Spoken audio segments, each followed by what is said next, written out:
The city pulsed with its usual Monday madness, but for Elliot Varyn, it was just another day of being untouchable. His car, a midnight blue Lucera, Venom, moved through Edenvale's buzzing avenues like a sleek predator. From the outside, everything about him screamed control. The car, the suit, the watch glinting beneath his sleeve, 9:17 a.m., already late, but unbothered. Power, after all, has a way of bending time around itself. His phone vibrated again. Another message. Lana? Sienna? He didn't bother to check. One of them was expecting a weekend escape. Whichever one didn't get it would receive a diamond apology by noon. In Elliot S. world, affection came gift-wrapped and forgettable. No name ever stayed long enough to echo in his memory. No touch ever lasted beyond the morning. Useless traffic, he muttered, steering into a side lane. Sarah, show me another route, he instructed the dashboard AI. Rerouting, came the soft reply. But before he could accelerate, an old beaten yellow taxi swerved into his path, and with a squeal of brakes, the world jolted. The sudden stop threw his coffee across his lap, staining his tailored charcoal gray suit with a bitter brown bloom. He gritted his teeth, pounded the horn, ready to unleash a fury the city would remember. Then the cab door swung open, and she appeared. Not glamorous, not curated, just real. She stepped into the chaos with the urgency of someone who had no time to waste. A worn canvas portfolio hugged her side, and her faded floral dress fluttered in the breeze like it didn't belong in the city's cold, steel heart. Curls that refused to be tamed framed her flushed face, and in her green eyes, fire. Elliot rolled his window down, already rehearsing the cutting words he'd deliver. But before he could speak, do you think the road was built just for you? She snapped, her voice laced with the rhythm of a southern town left far behind. Some of us have jobs that dawn to come with chauffeurs or safety nets. She slapped the hood, not aggressively, but like she needed him to feel what she was saying.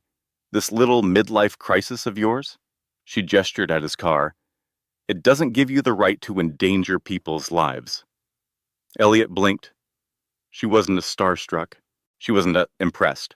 She was furious, and she was right. Do you have any idea who you're talking to? He asked, caught somewhere between insult and curiosity. Her eyes didn't flinch. Someone confusing their bank account for a backbone. Then she added, quietly but firmly, I don't care if you're the Emperor of Edenvale. You almost hit me. She looked past him, assuming someone else was behind the wheel. Of course she did. In her world, men like him didn't drive cars like this they were driven. Strangely, he didn't correct her. As a whistle cut through the noise, a traffic officer made his way toward them. She glanced over her shoulder, she looked back toward the approaching officer, then returned her fiery gaze to Elliot.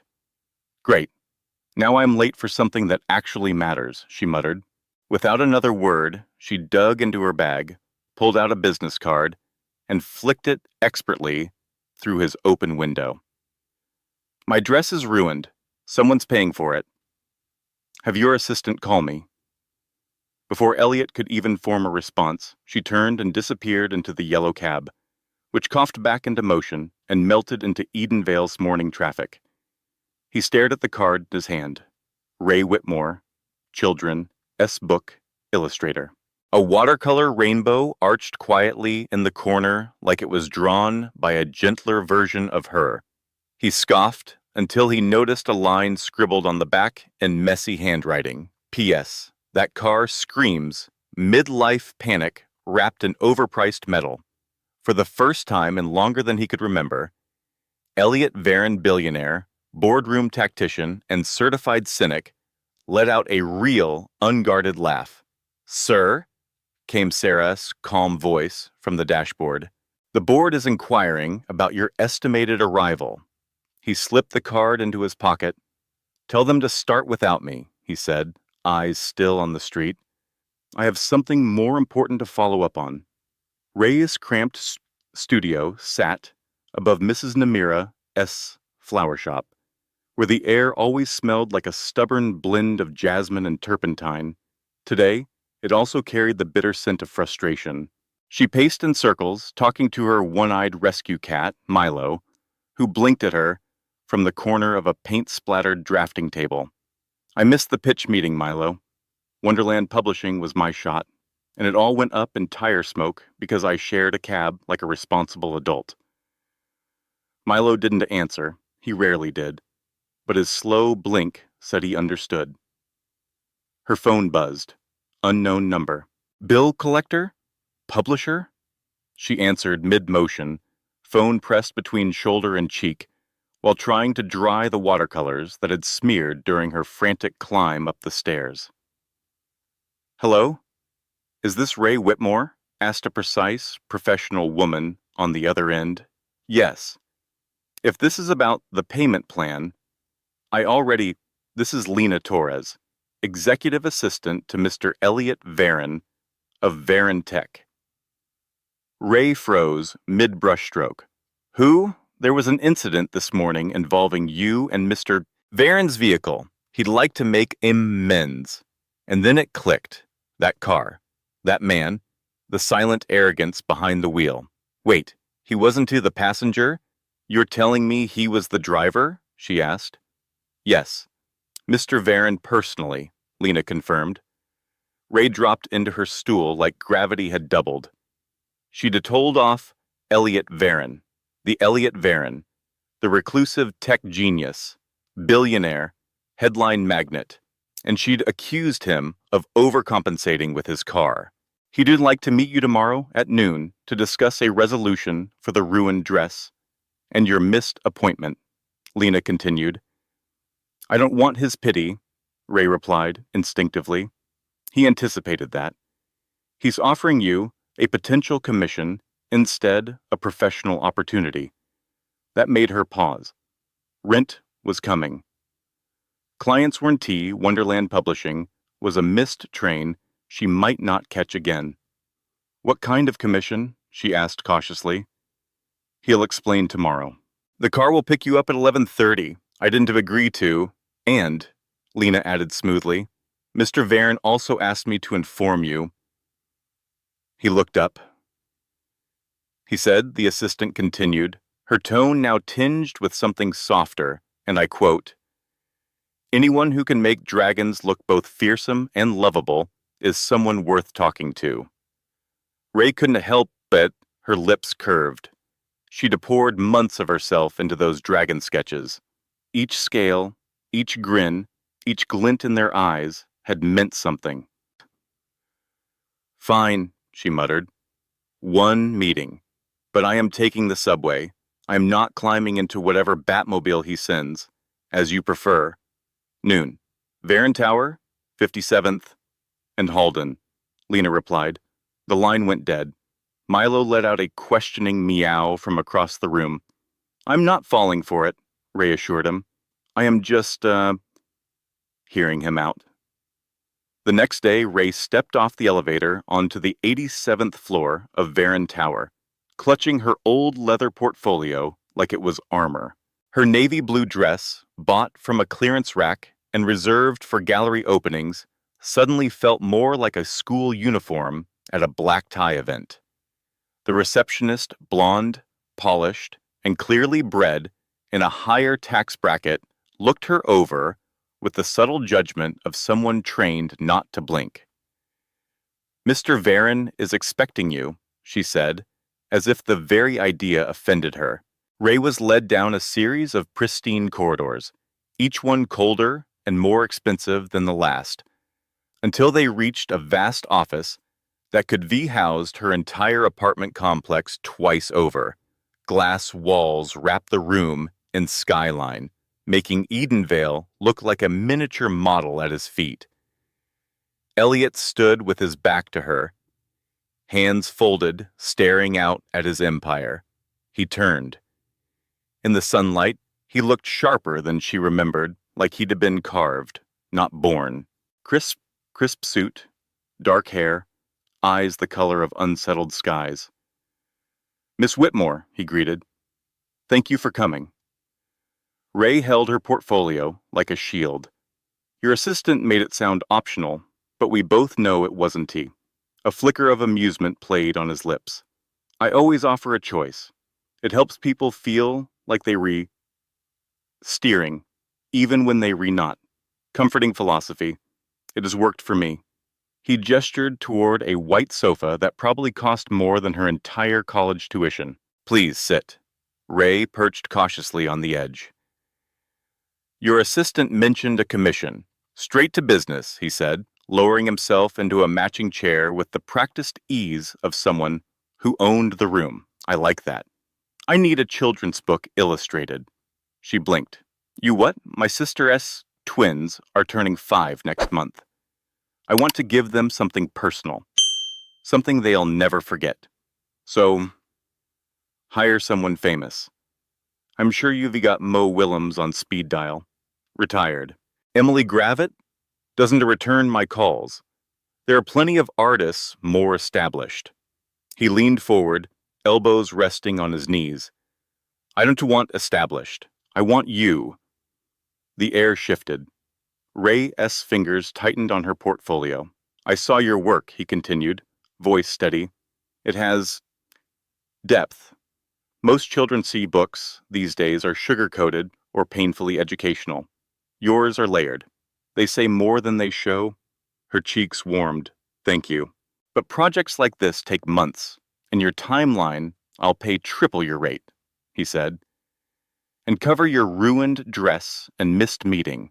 It's not about money, Ray said. Art needs time. Ideas need to live, breathe. Elliot steepled his fingers. Then how about this?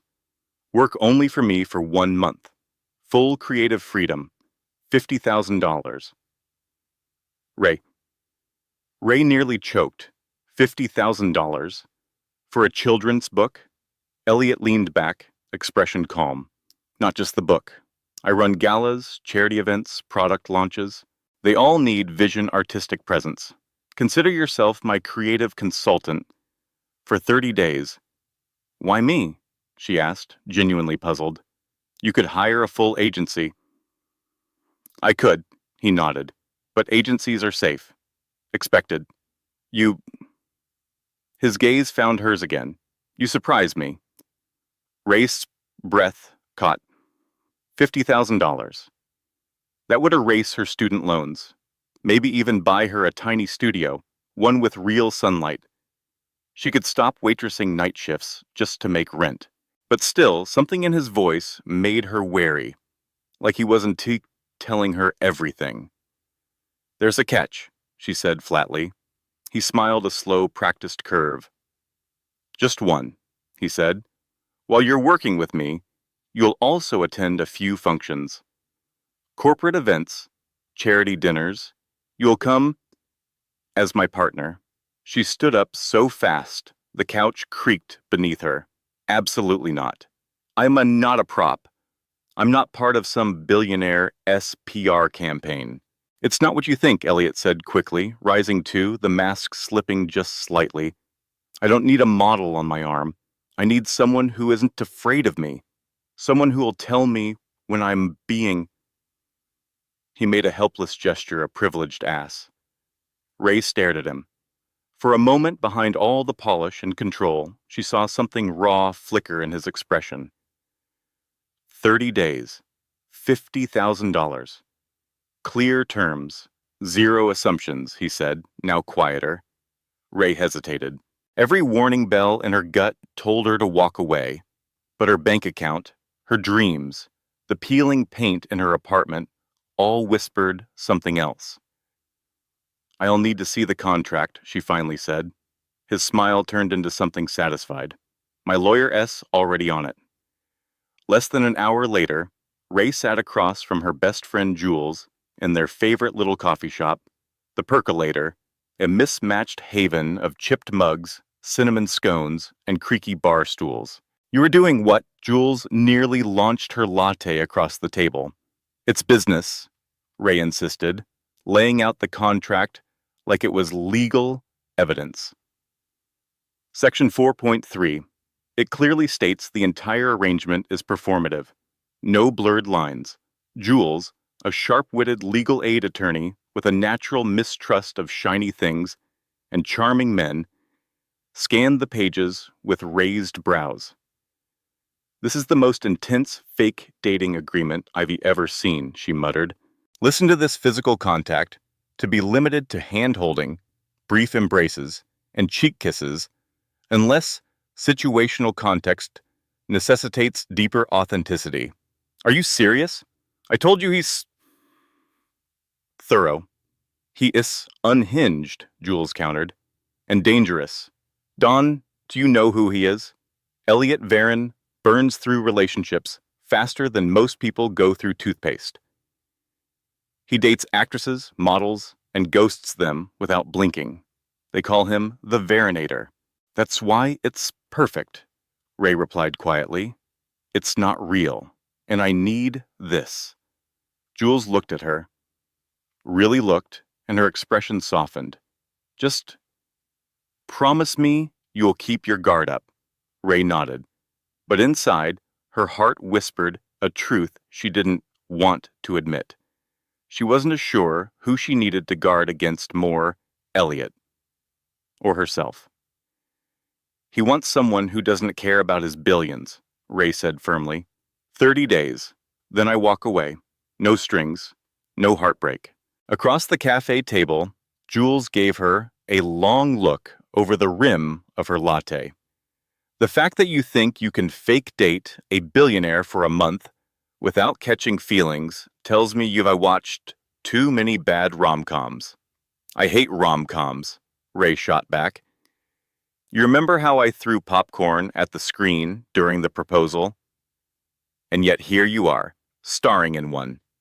Jules tapped her crimson nail against the thick contract pages. "At least let me review this before you sign. He may have a battalion of lawyers, but you have got me. Deal," Ray said with a grateful smile. 2 days later, she stood in Elliot Varon's penthouse office, modern, pristine, intimidating pen poised above the dotted line. Jules had combed through every word and submitted edits Ray hadn't expected Elliot's team to accept. But they had. All of them. Elliot sat across from her, cool and composed as always. "Second thoughts, Miss Whitmore?" "Just making sure this doesn't involve handing over my firstborn," she joked. "Only your time and limited public affection," he replied smoothly. His tone was casual, but his eyes didn't waver. Ray inhaled, then signed. "There. I've officially sold my soul to the devil in a tailored suit. Most people just call me a shark," he said with a half-smile. "Too obvious. Devils are more nuanced." She slid the contract back across the desk. "So, when do we start?" He signed with a steady hand. "Tonight," he said. "Charity gala, Metropolitan Museum, formal attire." Her stomach dropped. "I don't own anything even remotely appropriate for that. Already taken care of." He pressed a sleek button on his desk. "Lena, send in Margot." Moments later, a petite woman with a silver pixie cut swept into the room, measuring tape around her neck, eyes gleaming with purpose. "Oh, she's even lovelier in person," Margot declared, circling Ray like an artist assessing her canvas. "Exquisite bone structure, shoulders like Botticelli's muses." "Ray, this is Margot Durand, my stylist," Elliot said. "She'll get you ready. I didn't agree to it in the contract," he said smoothly. Section 5.2. Appropriate attire will be provided. You knew I'd sign today." He didn't deny it. "I calculated an 83% likelihood." Before Ray could respond, Margot was already leading her into a suite transformed into a private boutique. Racks of gowns shimmered in the soft lighting. Shoes gleamed. Jewelry sparkled like secrets. "This is insane," Ray whispered. "It's a standard," Margot replied, holding fabrics up to her skin. "For Mr. Varon's engagements.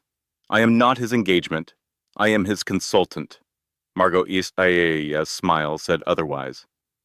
4 hours later, Ray barely recognized the woman in the mirror. Her wild curls were swept into an elegant updo. Her freckles glowed beneath warm highlights.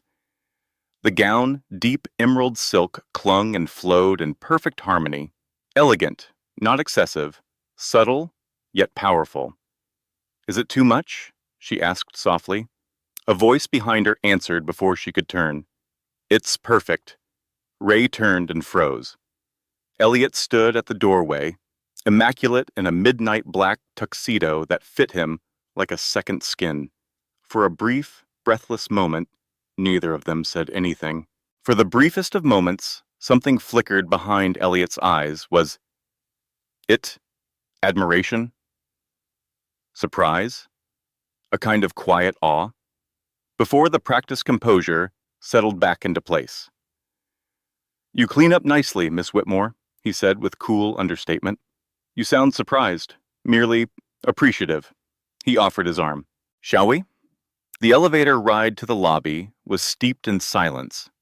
Though it wasn't the absence of words, it was the tension that hummed quietly between them, like the charged air before a storm. As they approached the sleek black limousine, waiting at the curb, Elliot finally spoke. "There's something I should tell you before tonight." Ray's brow lifted. "Let me guess, your ex will be there. You're secretly married. You break out in hives around shrimp." The corner of his mouth twitched. "My mother will be attending." For some reason, Ray found that far more alarming than any of the alternatives. "Judging by your tone shift, that is terrifying." My tone didn't shift. "It went up at least half an octave," she said, mimicking him perfectly. "My mother will be there." He blinked, caught off guard. "You have a good ear." "I minored in music before switching to illustration." She tilted her head, curiosity piqued. "Why does your mother rattle you?" "She doesn't," he said too quickly. "She just has strong opinions about who I'm seen with. But we are not actually dating. She doesn't know that." The limo glided through Edenvale's sparkling streets, and suddenly, Ray realized something they hadn't discussed. "Wait, what exactly have you told her about me?" Elliot adjusted his cufflinks with the kind of precision that usually preceded a diplomatic crisis. "That you different. Real. That you challenged me. And she bought it? After years of models and heiresses?" "That's why she believed it," he said, looking directly at her. His gaze was unexpectedly sincere. "Because it's true." Before she could reply, the car pulled up to the steps of the Edenvale Museum of Art, transformed into a glowing palace of crystal and light. Photographers swarmed the carpet, their flashbulbs exploding like fireworks. Celebrities glided up the stairs. Paparazzi shouted names. Reporters thrust microphones. Elliot's hand found hers, steady, warm, grounding. "Remember," he said softly, "tonight you are not Ray Whitmore, the artist with overdue rent. You are Ray Whitmore, the woman who brought Elliot Varyn to his knees." Her pulse spiked. "Is that in the backstory appendix?" His smile curved, enigmatic. "No, but it's what they all believe when they see how I look at you." And before she could form a reply, the door opened, and they were thrust into a sea of light and noise. "Elliot, over here. Who's the woman with him? Is that Ray Whitmore? Didn't she do that children's book series?" That last question made Ray blink. Someone knew her work. Elliot's arm slid around her waist. His lips brushed her ear. "Smile," he whispered. "The performance begins now." And as they ascended the steps together, cameras flashing, voices echoing, Ray realized she'd just crossed into a world where nothing was as it appeared. Least of all, the man at her side. Inside, the Metropolitan Museum no longer resembled a place of history, but rather a dream stitched from starlight. Crystal chandeliers spilled like frozen waterfalls from above. Orchids cascaded down marble columns. Waiters floated through the crowd like dancers. And Edenvale S Elite? They glittered like constellations in human form. This was the Children's Hospital Spring Benefit, the crown jewel of the social season. And Ray Whitmore? She was suddenly at its center. It was a night where generosity and self-promotion waltzed together beneath the chandeliers, cloaked in crystal and charity receipts. The Children's Hospital Benefit was, as always, more sparkle than sincerity. Ray, wrapped in emerald silk, felt like she didn't belong in any of it. Despite Margot's efforts, every strand of hair perfectly pinned, every angle softened and shaped, Ray couldn't stop the thought. They are going to see right through me. Right through. She still bought instant coffee from corner bodegas. Her favorite paint-stained sweatshirt had actual holes in it. "Stop fidgeting," Elliot murmured, his hand resting lightly but firmly at the small of her back. "You look like you are planning a getaway." "I am," she whispered. 3 exits. 4 if you count the kitchen service doors. He chuckled low. "Dawn to bother." The skylights alarmed. "I checked last year." She tilted her head, both amused and curious. "Why would you need an escape route?" "These aren't to my people," he said, voice suddenly edged with something sharp. "But you are one of them." "No. I just wear the right armor." Before she could reply, a tall, silver-haired man intercepted them with the practiced precision of a predator. His smile was wide, his eyes sharper. "Varen, I hear your Q1 numbers broke every forecast. Is it true you are circling Halden Tech for acquisition?" Elliot's tone turned to ice. "Charles, you know I don't discuss business at benefit galas." The man barely acknowledged Ray. "And who's your charming +1? Elliot's arm around her waist tightened just slightly. "Charles Winthrop, meet Ray Whitmore, a celebrated children's book illustrator," he said, voice cool but pointed. "Also the woman who told me my car screams midlife panic." Charles blinked, unsure whether to laugh or be offended. "How, delightful. And Dawn to hoggy her all evening," he added. Victoria has been stalking the doorway like a hawk. As Charles disappeared into the crowd, Ray turned to Elliot, eyes wide. "Celebrated illustrator? I've published 2 books with a tiny indie press." 3, he corrected. "Your illustrations for the Midnight Garden were exceptional." She blinked. "You actually looked at my work?" "I don't enter agreements without research," he said. "And for what it's worth, your use of light and negative space in the moonlit spreads? That was genuinely remarkable." Before she could form a response to that oddly specific and oddly touching compliment, the air in the room shifted. A hush rippled across the crowd. All conversations paused. Heads turned. And then she appeared. Victoria Varen. She didn't need to raise her voice or announce her presence. It was simply understood that she was the room. Elegant, poised, ageless, in a midnight gown that glimmered only when she moved. Her silver-streaked hair was swept into an immaculate chignon. Her eyes, Elliot's eyes, missed nothing. "Elliot," she said, offering her cheek. He leaned in, dutiful. "You are late." "Traffic," he said dryly. "You know how it is." She gave him a look.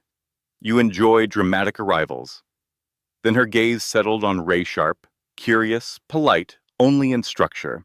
"And this must be the illustrator you've been so discreet about." Ray extended her hand. "Ray Whitmore." "It's a pleasure, Mrs. Varen." "Victoria, please." Her grip was firm. Her smile never touched her eyes. "Tell me, Miss Whitmore," she said smoothly, "how does one capture the attention of Edenvale's most commitment-averse bachelor?" "Mother," Elliot said, voice taut with warning. "I told him his car looked like it was compensating for something," Ray said, matter of fact. For a second, something remarkable happened. Victoria's perfectly composed expression cracked. Surprise shimmered across her features, real, unguarded. Then, unexpectedly, she laughed. Not politely, not condescendingly, a warm, low laugh that softened the sharp edges of her face. "Well?" she said at last, glancing from Ray to Elliot, with a glimmer of new interest. Someone with a spine. Elliot's arm instinctively pulled Ray a little closer. "She's full of that," he said, tone light. "She once illustrated a whole children's book about a dragon with scoliosis. Genuinely moving." Ray blinked. "Stella a Sparkle. You remember that?" "For a pediatric orthopedic clinic," he nodded. Obscure, but unforgettable. For the first time, Victoria's steel gaze flickered with something gentler. "I'd like to see it sometime." Then, without missing a beat, she turned toward the crowd. "Elliot, you should introduce Ray to Judge Abernathy. He has been asking about your literacy program." And just like that, the Queen retreated to hold court elsewhere. Ray let out a slow breath she hadn't realized she'd been holding. "Did I pass the test?" she asked quietly. "You made her laugh," Elliot murmured, impressed.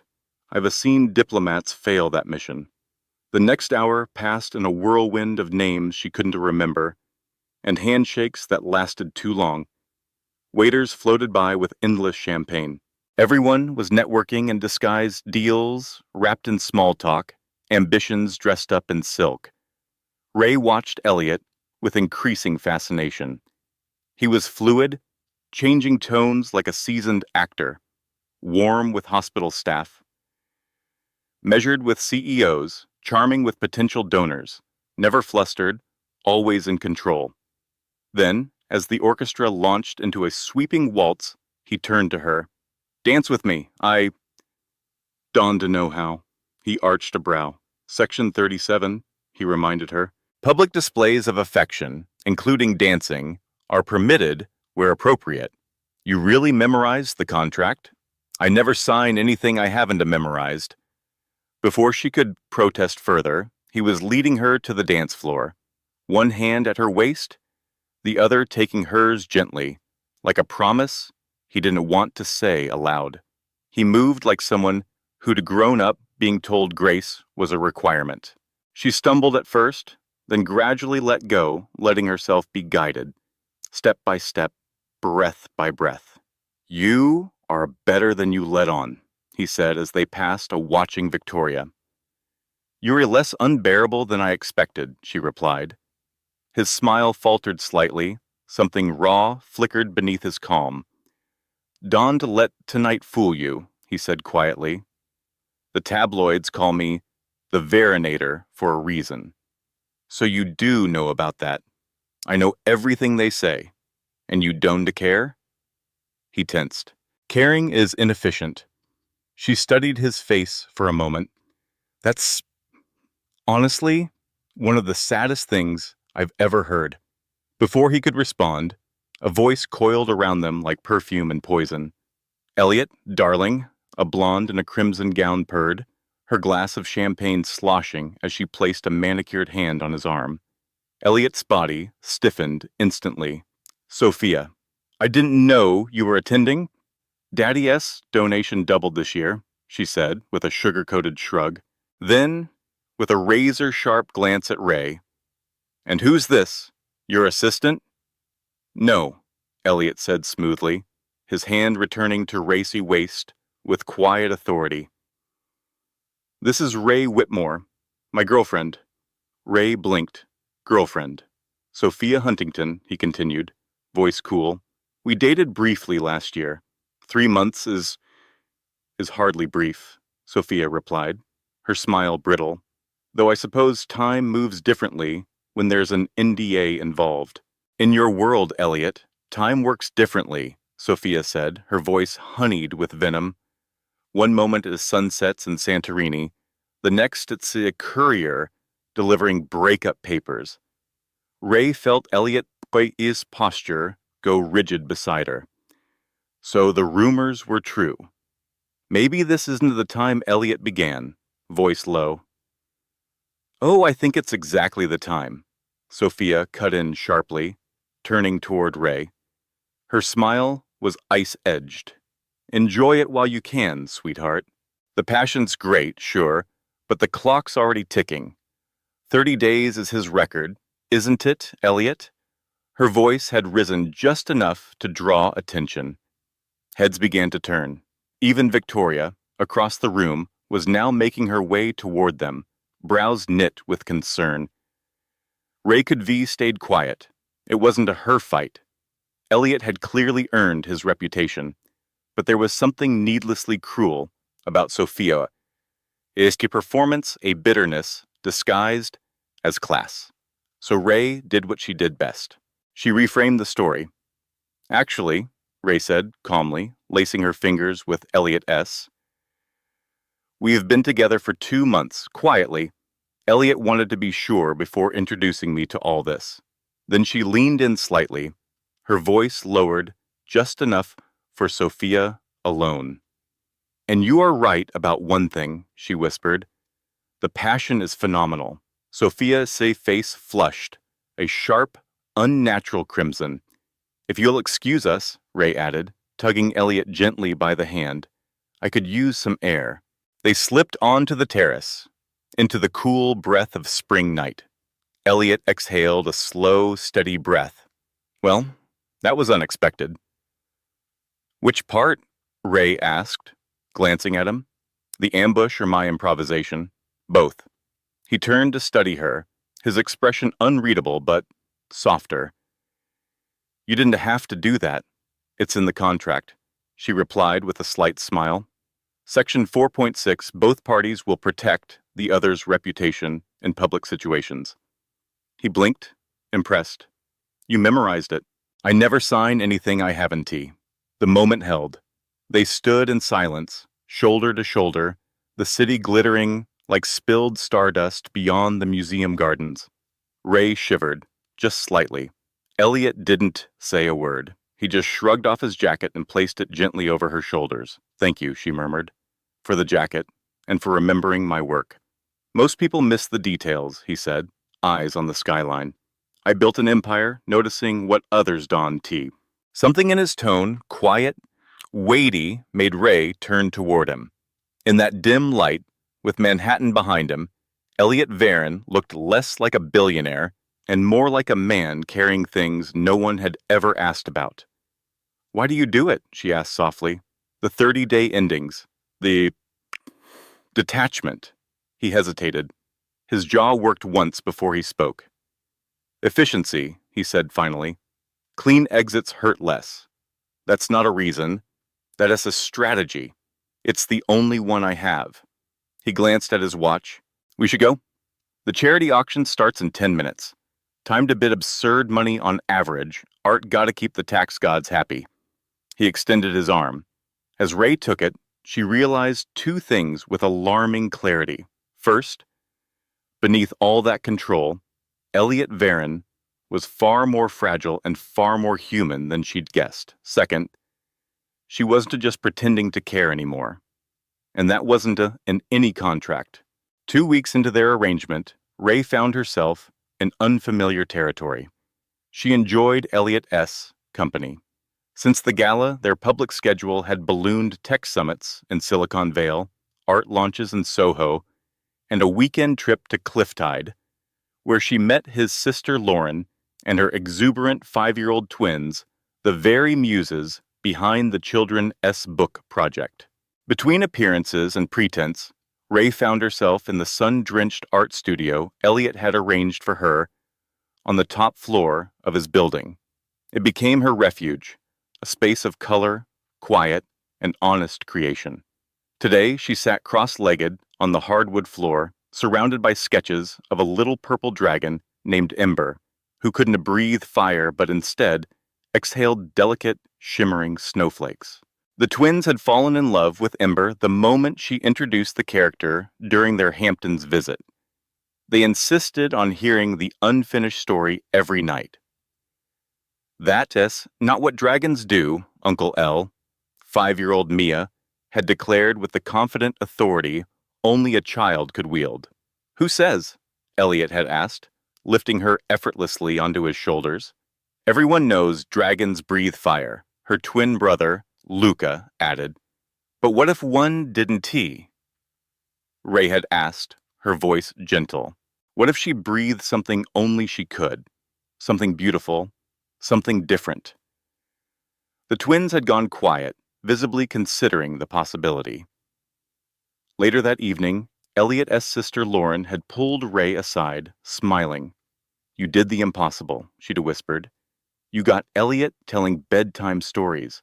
Usually he brings them stock market reports and lectures about compound interest. The memory made Ray smile now as she added subtle white highlights to Ember's snowy breath. She was so absorbed she didn't hear the studio door open. That's stunning, came Elliot's voice behind her. Startled, Ray jumped, her brush flying and skittering across the floor. Dante, sneak up on an artist, she said, heart racing. I could V ruined hours of work. Noted, he said, not sounding sorry in the slightest as he retrieved the brush for her. Though I've been standing here for 5 minutes. You were completely elsewhere. She took the brush back carefully, avoiding his fingers. Lately, even the lightest touch sent sparks where no sparks were contractually permitted. It's this called flow state, she murmured, placing the piece aside to dry. Athletes and artists both get it.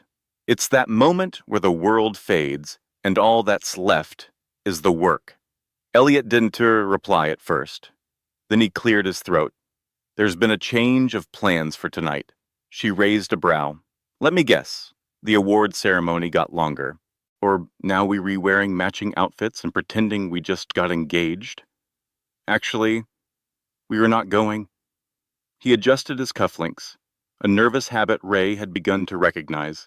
There's somewhere else I'd like to take you. Somewhere personal. Her heart fluttered without permission. Personal as in my childhood home, Connecticut. It is my father's birthday. She blinked. That's not in the contract. I know, he said. That's why I am asking. He ran a hand through his perfect hair, leaving it charmingly tousled. For a moment, he looked boyish, unarmored. You don't have to come, he added quickly. I'll still honor our agreement. This isn't a test. I thought your parents were divorced. They are, he said tightly, but my sister insists on upholding tradition. She hosts a family dinner every year, even when it hurts. Ray studied him. Over the past 2 weeks, she'd learned to read him in ways no biography ever could. How his jaw tensed when anxious, how his smile softened when something actually touched him. Right now, he wasn't smiling. He wasn't composed. He was vulnerable. These traditions, these people, she said gently, are they the reason you don't do relationships? His eyes met hers, startled by the insight. She didn't need him to answer. You don't have to explain, Ray said softly. If you want me there as your pretend girlfriend or just someone who is there, I'll come.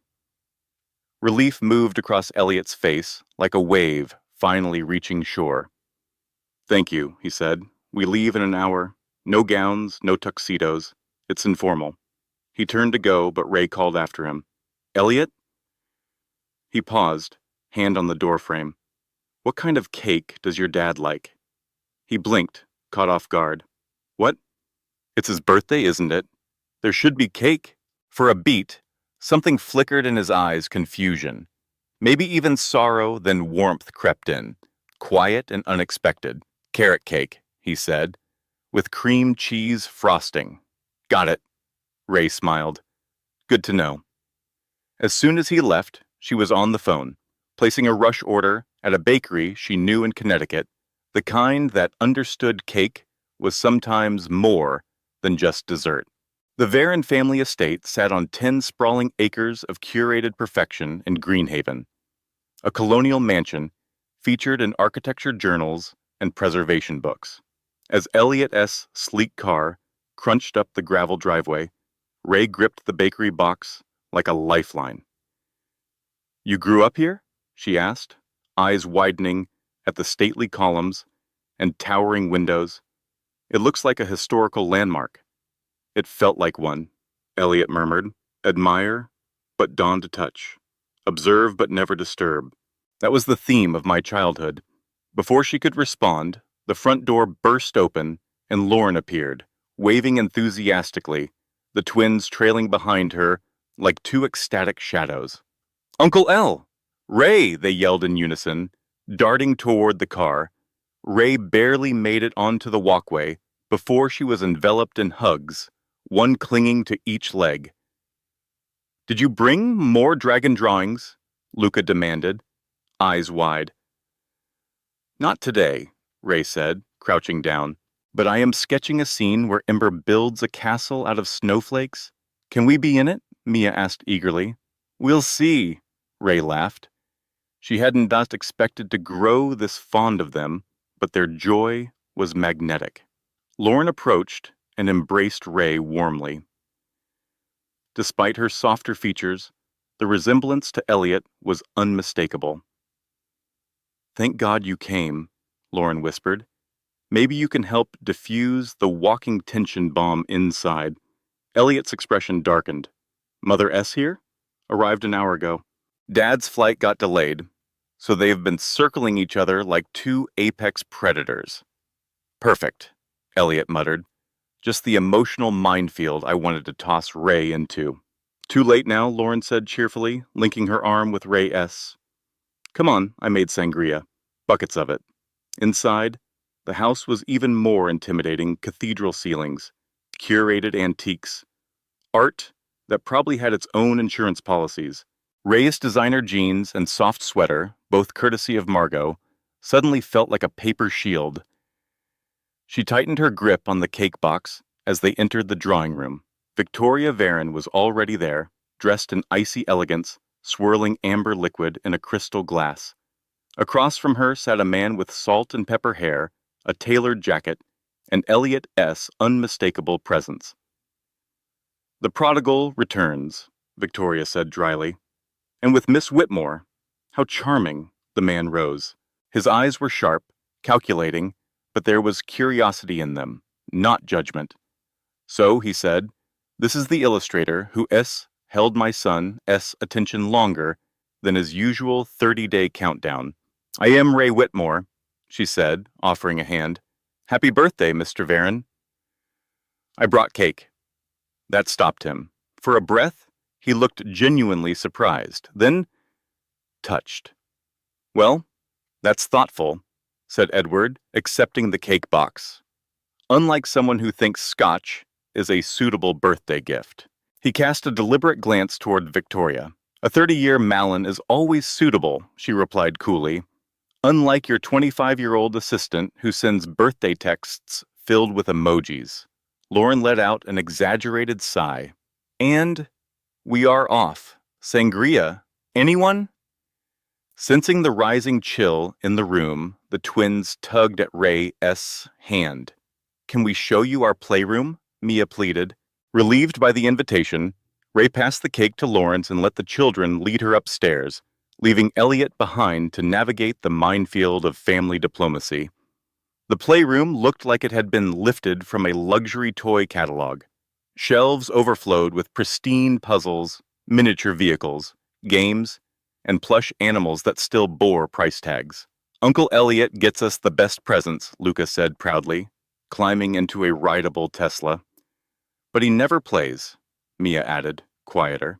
Like at the beach house, he just watches. Ray ashwovityamti. Ached at the image, Elliot, perched at a distance, observing joy like it was something behind glass. She helped the kids build a pillow fort shaped like a castle, complete with snowflake flags in honor of Ember the dragon.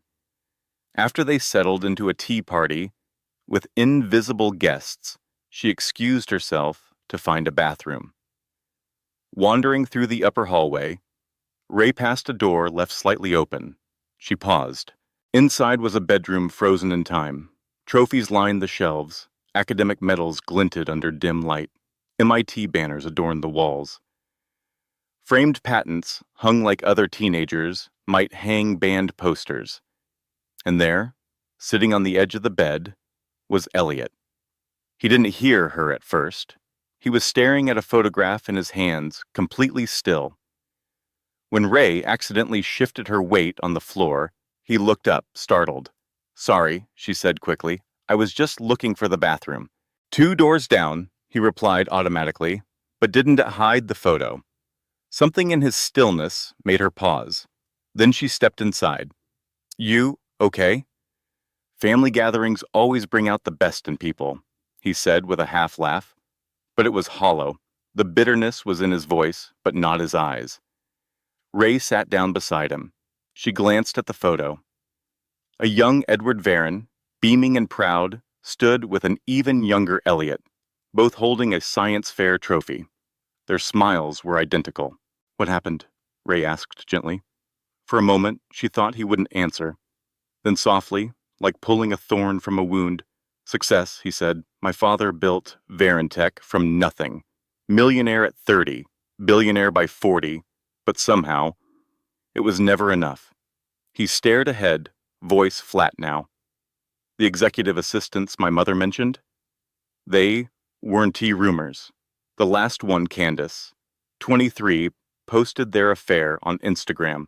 My mother found out from her tennis partner, whose daughter followed Candace." "That's awful," Ray said quietly. "It's normal. For Edward Varon, everything is transactional. Acquire, use, replace." He placed the photo gently on the nightstand. "My mother never forgave him, or herself, for not being enough." And suddenly, it all made sense. Ray's breath caught. "That S, why you set time limits," she said. "Why 30 days?"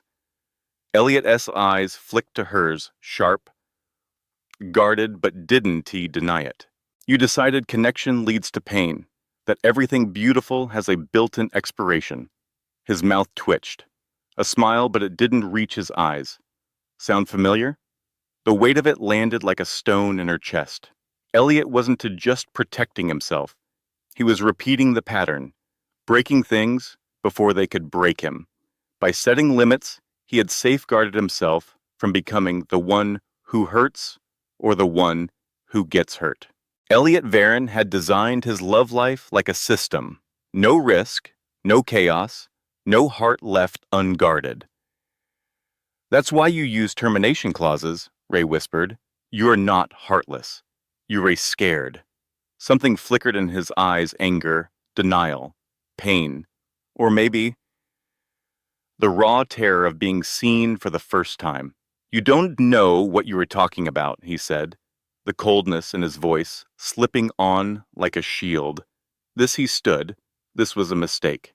"We had a deal, Ray, professional boundaries." He didn't look at her when he added, "This, whatever it is, was never part of the contract."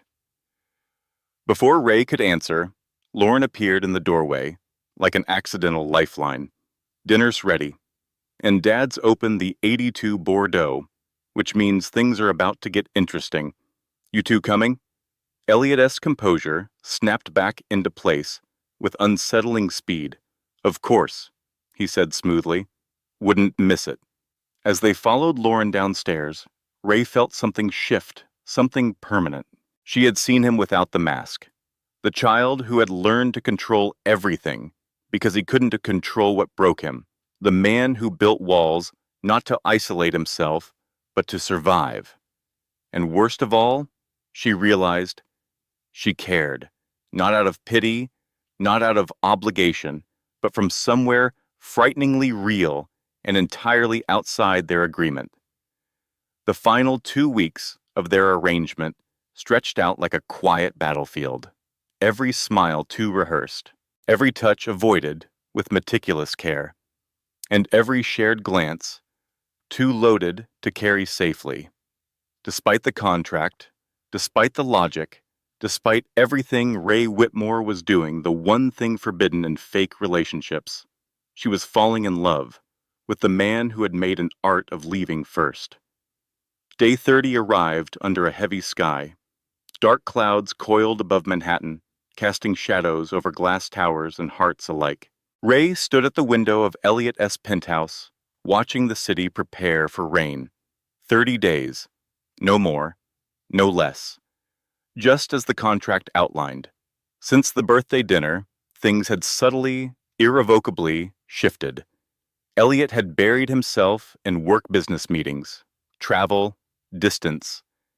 She had buried herself in her illustrations, painting late into the night in the studio he gave her.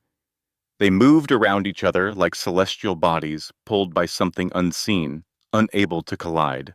Everything perfectly professional. Section 4.2, honored to the letter. And it was excruciating.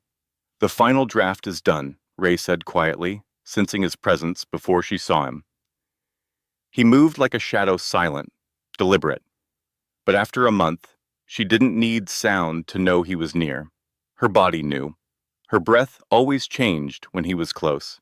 Excellent, he said, voice steady, measured. Lauren will be thrilled. The twins' birthday party is next weekend. Ray nodded, eyes still fixed on the city. Her reflection in the glass looked foreign now. Styled hair, designer jeans, a silk blouse she never would be afforded before this. But the real change wasn't embushed on the surface. It was in her eyes. They held a quiet ache and the weight of something unspoken. The final payment will be in your account by midnight, Elliot continued. All per the contract. Section 7.1, our professional engagement ends today. NDA remains in effect for 2 years. I remember, Ray said. At last, Ray turned to face him.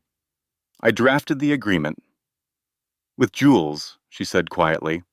Across the room, Elliot stood impeccably dressed in a charcoal suit, unmoved by posture, but the faint shadows beneath his eyes hinted at the storm he wouldn't name. Will you be at the twins' party? She asked. I was thinking about it, he replied. If you're okay with that. Something flickered across his face, almost too fast to catch. Relief, maybe even hope. Then it vanished behind his familiar neutrality. They'd love that, Ray said. A silence settled between them, dense, wordless, aching. Elliot, Ray. They spoke at the same time, then stopped.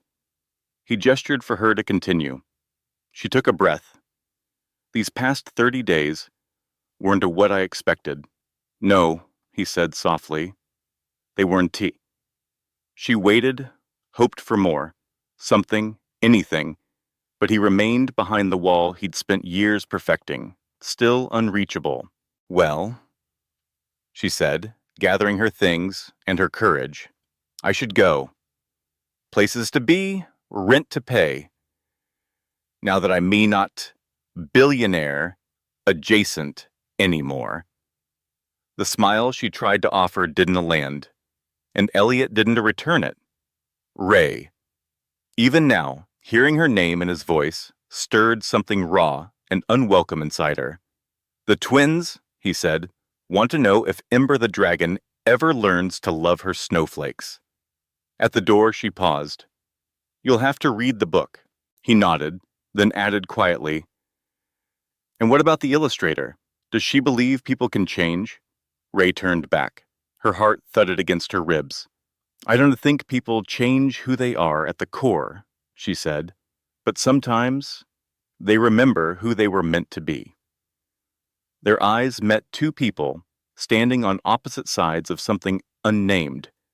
For one breathless second, she thought he might say something.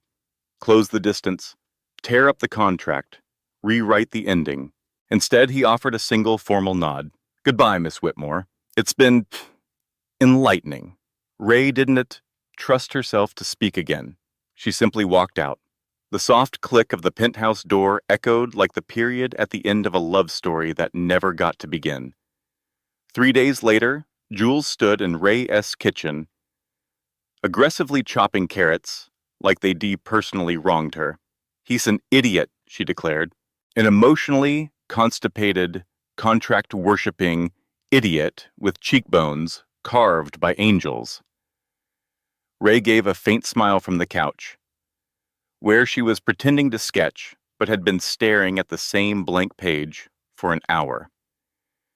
Winston purred on her lap, utterly unfazed by the collapse of her emotional universe. He followed the contract, Ray murmured. I agreed to the rules. Contracts can be rewritten, Jules said, waving the carrot like a legal document. Amended, extended. That's how actual business works. Not for him. He's known for honoring the letter of the deal. And infamous, Jules added gently, for never breaking that pattern. She set the knife down, her voice softening. Oh, Ray, you really fell for him, didn't you? Ray didn't answer. She didn't have to. The silence was enough. What are you going to do now? Jules asked. It was the question that had haunted Ray for days. What do you do when something temporary leaves a permanent mark? When a performance turns into something painfully real? When the only thing separating you from possibility is a line drawn in ink? Ray looked down at the blank page. I'm going to draw, she whispered, and this time she meant it. I'm going to create something honest, Ray said, her voice calm but resolute, and then I'm going to send it to a man who has always chosen rules over risk. Jules smiled slowly, like someone watching a friend rediscover her own fire. That's my girl. 5 days after the contract expired, Elliot Varon sat alone in his penthouse office. The skyline stretched endlessly behind him. His screen glowed with quarterly forecasts. But the numbers felt meaningless. Everything was the same. Same furniture, same polished art, same silence. Except now, the emptiness had a name. Ray. A knock pulled him from his thoughts. Lena entered, carrying a large flat package. This arrived for you, hand-delivered, signature required. Elliot frowned. I wasn't expecting anything. The courier insisted it be placed directly in your hands. She placed the rectangular parcel on his desk. Shall I open it for you? No. He recognized the size, the feel, the weight of what it might be. Thank you, Lena. That'll be all. When the door closed, Elliot unwrapped it carefully, like it might shatter in his hands.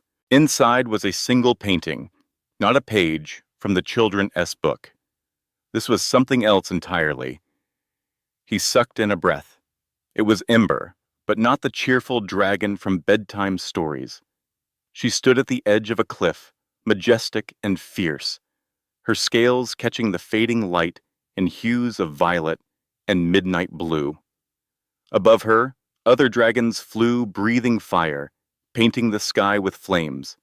But Ember didn't join them. At her feet lay a pile of burning contracts, their corners curling in ash, and in her claws she cradled a fragile, gleaming snowflake castle, its towers glistening like glass, delicate and impossibly beautiful. Beneath the painting, Ray had written just one line. Some treasures are worth the risk of melting. Elliot stared at it, the message settling over him like a quiet storm. He reached for his phone, then paused. The habits of a lifetime clawed at him. His father's voice echoed. The lessons, the structure, the safety of distance. His eyes drifted to an old photograph near his monitor. A younger him and his father, holding a science fair trophy. Beaming. Free. He had spent so long focusing on what came after that moment, the betrayal, the fallout, that he had forgotten the moment itself had been real. It hadn't been a lie. And neither had she. Some treasures are worth the risk of melting. Without thinking, without hesitation this time, Elliot grabbed his keys and headed for the elevator. Ray was not expecting a visitor, especially not at 10 p.m. on a Tuesday. She was reorganizing her apartment, her way of reclaiming space that no longer felt quite like it used to. Her overalls were splattered with old paint. Her hair was twisted in a loose, haphazard bun. And then there was a knock. She looked through the peephole and froze.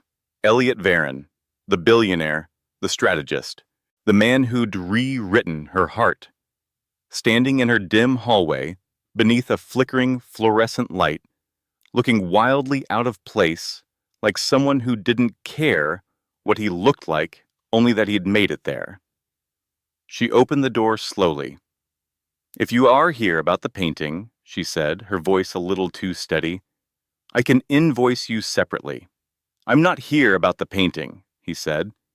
His voice was rough, real, and for once in his life, unrehearsed. "Then why are you here?" Ray asked, her voice low. "The contract ended 6 days ago." Elliot stood in the hallway, rain darkening his hair. No suit tonight, just jeans and a black sweater that somehow made him look both completely unfamiliar and deeply, heartbreakingly human. "May I come in?" he asked. Ray hesitated, then stepped aside, suddenly aware of her tiny apartment. The chipped furniture, the stacks of canvases, the old wood floors stained with paint. But when Elliot walked in, he didn't judge. He took it all in the crowded bookshelf, filled with art monographs, the worn-out cushions, the unfinished paintings, and Winston, watching him from the windowsill like a very skeptical gatekeeper. "So," Elliot said quietly, "this is where Ray Whitmore creates her magic." "It's not your world," she replied. "That's why I like it," he said, turning to her. "It's real, like you." Ray crossed her arms, unsure if she was bracing herself or holding herself together. "Why are you really here, Elliot?" He reached into his coat pocket and pulled out a folded document. "I had my lawyers draft this today," he said. "I'd like you to read it." She eyed it warily. "Another contract?" "No thanks." I held up my end of the last one. "This is different," he said. "Please." She took it reluctantly, opened it. The title made her blink. Termination of Termination Policies and Practices. She scanned the text, confused. It was legal language, yes, but not the kind she expected. It was a formal dissolution of all his standard relationship protocols, predetermined endings, NDAs, emotional limitations, strategic disengagements, all of it voided. "I don't understand," Ray whispered. Elliot stepped closer. There was no polished confidence now, no rehearsed charm, just him, raw, real, and scared. "It's me," he said softly, "burning my contracts, like ember." Her heart stuttered. "Why?" she asked. "Because," he said, "for 30 days I had something real, someone who saw through the suits and the speeches, someone who didn't care about my bank account, who told me the truth about my car, my fear, my patterns." He exhaled. "And on day 31, I realized I've spent my adult life trying not to become my father and ended up inheriting the worst part of him anyway, the inability to recognize what really matters." Ray's fingers curled around the page. "And what does matter, Elliot?" Yui said. "Not as a clause or a condition, just you messy bun, snowflake dragons, paint on your jeans, you." Her throat tightened. Her eyes burned. "That's a lot of words," she whispered, to avoid saying what you really mean. A crooked smile tugged at his lips. The real one, the one she had learned to spot beneath the surface. "Old habits," he said, then reached for her hand. "I love you, Ray." Terrified, unprepared, contractually unprotected, but absolutely in love with you. The paper slipped from her grasp as she stepped into him, her palms finding his face. "You know I'm going to make you say that, at least once a day. I think I'll need to hear it just as often," he murmured, resting his forehead against hers. "I haven't had much practice." "We've got time," she said, "as much as we want. No expiration date." And when their lips met, it wasn't a first kiss. It was just the first one that meant everything. The kiss they shared wasn't planned.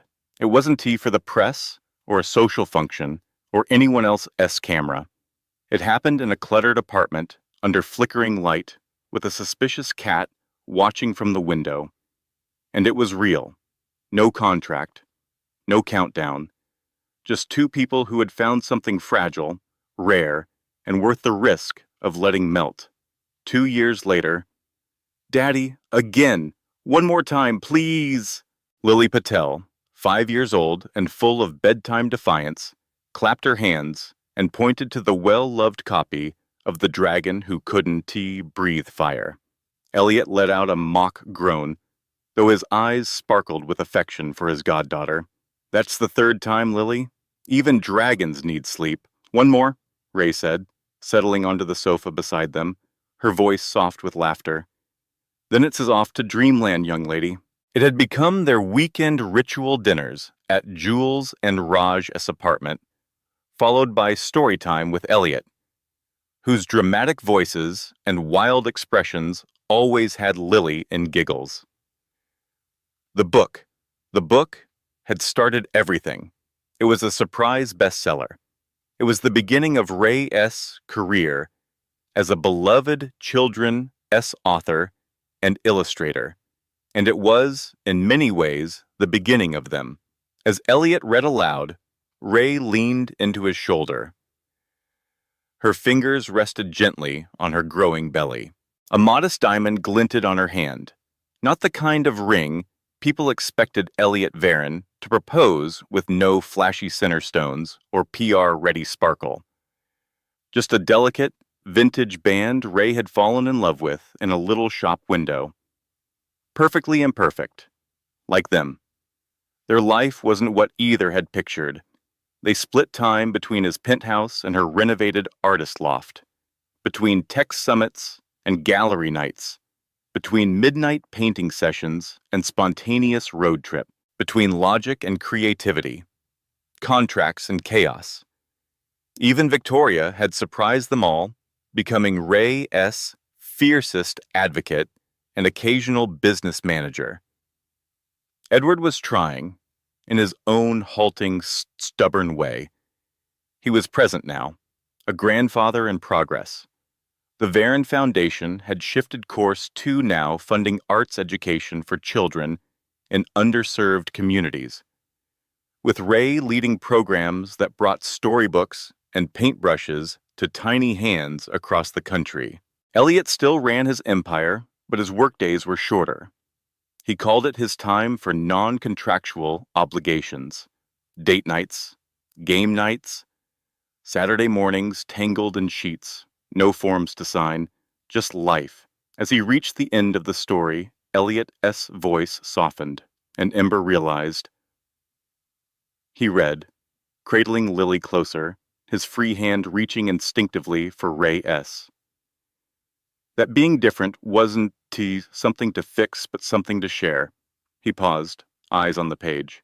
Because sometimes, the most magical things in life aren't the ones we plan for, but the unexpected treasures we brave enough to embrace. When he looked up, Ray was already watching him, her eyes soft, her smile quiet. And in that silent moment beneath fairy lights, among friends, with a sleepy child nestled between them, the man who once scheduled his heart to the minute, and the woman who never believed in endings, thought the same thing. Some contracts are made to be broken, and some love stories don't come with an expiration dates.